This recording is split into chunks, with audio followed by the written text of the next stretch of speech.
As I mentioned last night, the House narrowly passed the Limit, Save, Grow Act, which raises the debt ceiling, but in combination with eliminating wasteful spending from many of President Biden's handouts to the left. Now, this sets the table for House Speaker Kevin McCarthy to finalize a way forward on the debt ceiling increase with President Biden, if the president is willing to negotiate. With as few as 6 weeks remaining until a possible government default, will the White House accept reality and work towards an agreement? Joining me now to discuss this and more is Congressman Josh Brecheen. He serves on the House Budget Committee and the House Homeland Security Security Committee. He represents the 2nd Congressional District of the state of Oklahoma. Congressman, welcome back to Washington Watch. Thank you, sir. It's an honor. So let's talk about this, the Limit, Save, Grow Act. I was actually up on Capitol Hill last night after it passed, talked to a number of members, and there was a kind of a celebratory atmosphere. I think many people didn't think it could get accomplished with such thin margins, but it happened. Your thoughts? Well, it's one of the largest cuts that's ever been passed out of the House. It, over a 10-year window, is projected to save $4.8 trillion. And if you look at the Committee for Responsible Federal Budget, who does a graphing, as a visual for the viewers to kind of get in their mind what a hockey stick looks like, that's the graphing of our debt moving from approximately 100% debt to GDP ratio 10 years from now being 118. But if this is implemented and if it's followed, it moves us to 106. Tony, we have to get in the habit of cutting. And this is the only opportunity we have as a nation, is to grow our economy, and we have to start getting serious about cuts. And the days of raising the debt ceiling without solving the problem to the greater level that's really been exacerbated in the last 40 years, we've got to adult, and we've got to face the consequences, and we've got to start doing something about that. This does something about that. And in divided government, my hope is that the president will come to the table and see that he has to be reasonable.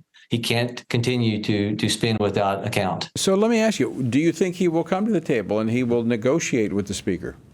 I think it's going to be upon the American people to force him to. One of the things that we're talking about is in this proposal, inclusive of what he voted for in 1996, is work requirements for those that are recipients of Medicaid, SNAP, food stamps, TANF. There's welfare reform in divided government, 20 years ago. And so he voted for that as a member of the Congress, said we need less dependency. And so we're sending it to him to say, not so many years ago, you believed in this.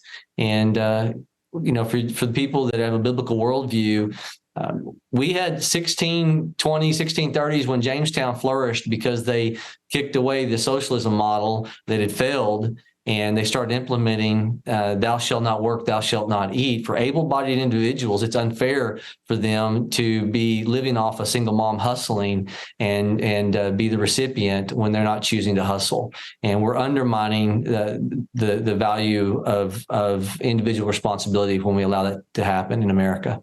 So, Congressman Brecheen, let me ask you this question. How strong is the resolve among the Republicans to say, you know what, we put this offer on the table?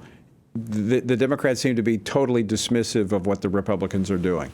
Are Republicans going to stand their ground? That's my hope. I was a part of I know you said that Mary Miller is going to be on here in a little while. She's one of my favorites. We're both in the Freedom Caucus. We're both part of, holding up the decision the first 4 days of this Congress, trying to get leadership to agree to going back to 2022 spending levels. I'm grateful that Speaker McCarthy embraced that. He obtained the gavel with that, and that is a part of this deal. And so, to be doing what Reagan called the Republicans to do, to be a people of principle that stand with bold colors, not pale pastels.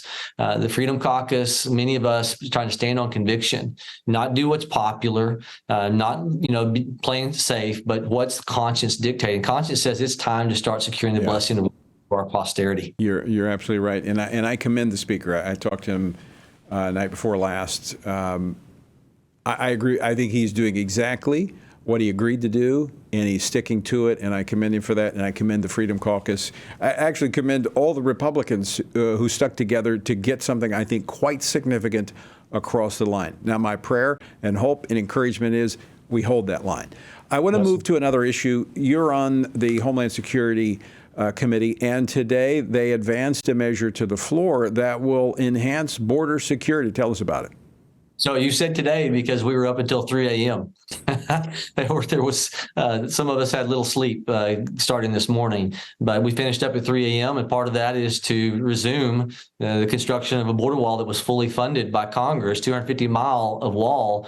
And for the first several days after President Biden said not another foot, he overturned the will of Congress, undermining the Constitution, which in Article 1, Section 1 says all legislative powers are to be vested in the Congress. Not another foot. He, by executive pen, first 30 days, stopped construction of that wall, which was costing, by his decision to shut down contracts, $3 million a day. It's now lessened. It's only I use that word sarcastically, $130,000 a day to allow materials to rust away at the border wall.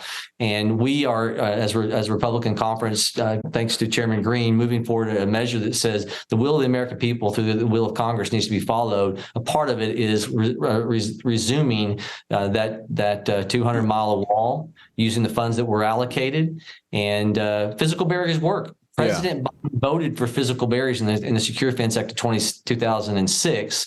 He actually had a statement I quoted yesterday to the Democrats pushing back on this, and I said I played a soundbite and said, "Who said that?" It was Biden, President Biden, as a senator, saying we need fences because they stop the flow of drugs in the interior between ports of entry. Let me ask you to repeat that number you used about what is being wasted each day there at the border, the material that to me that sounds criminal.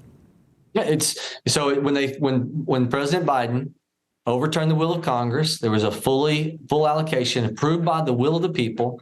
Congress voted for put funding forward for 250-mile of border wall. On day one, he said not another foot, reversing his own course when he served under President Obama, and Obama built 150-mile of physical barriers. He says not another foot. By executive order, he shuts it down. I asked Raul Ortiz, his own Border Patrol chief, a month ago in a hearing, do you disagree with President Biden's decision to shut down construction of that wall? His second in command, Mayorkas, said, I disagree. This is the guy who's over all the Border Patrol agents. You've got disagreement among Democrats because physical barriers make the job of those agents much more efficient. History proves that. Right. Where there's been physical barriers, there's facts. San Diego point in fact, especially in urban areas. But when those contracts were put in place for that 250-mile, he shuts it down by executive order. It cost from day one $3 million a day. Senior senator of my state, James Lankford, was putting out information on. It is now lessened over time. It's still costing $130,000 a day for that material to be lying, rusting, deteriorating. That's criminal negligence. In my view, this is taxpayer money and resources that are absolutely just being wasted. Incredible. Josh, we're out of time. Thanks for joining us. Appreciate your leadership on Capitol Hill.